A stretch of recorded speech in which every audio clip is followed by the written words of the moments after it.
জাতীয় মৎস্য সপ্তাহ উপলক্ষে আয়োজিত আলোচনা সভা শেষে ফরিদপুরের নগরকান্দায় গণ অধিকার পরিষদের নেতাকর্মীদের উপর হামলার ঘটনা ঘটেছে।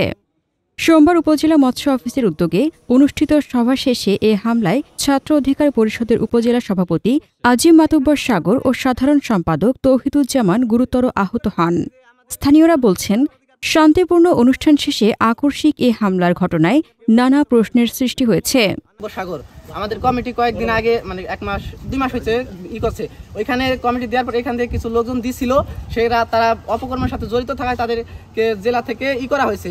সেই জেরে তারা আজকে হঠাৎ আমরা জানি না, আমরা ইউনো স্যারের দাওয়াতে নিজে দাওয়াত দিচ্ছে আমাদের এই জায়গায় থাকার জন্য, ছাত্র অধিকার পরিষদের সভাপতি হিসেবে এখানে আসছি। আমি এখানে আসার পরে আমার অতর্কিতভাবে হামলা করছে। আলী ইসলামের নেতৃত্বে, আলী ইসলাম নাম, আগে মানে যে সভাপতি যে 5 আগস্টের আগে ছাত্রলীগ করছে, ছাত্রলীগের ছিল আমাদের দলে ঢোকার চেষ্টা করছিল, পরে আমাদের দল থেকে উপর থেকে পাইয়া করে দিছে, বহিষ্কার করে দিছে। হ্যাঁ, 1 ঘন্টা থাকার পরে পাইছে, খবর পাইছে যে বুঝে না সোশ্যাল মিডিয়া যুগ, বলছে যে ছাত্রলীগের লোক আসছে।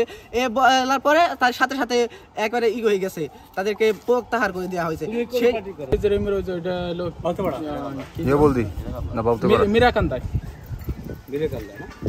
আপনি তো এই জায়গায় ক্ষত দেখতেছিলেন? জি, ওর ক্ষত হয়েছে। আপনি কি গালে? আমার গালে এবং মাথায় আমার একটু ঘুষি মারছে। দর্শক, আপনারা এই বিষয়ে কি আইনগত ব্যবস্থা নেবেন? আইনগত ব্যবস্থা, আমি আইনের সর্বোচ্চ বিচার চাই।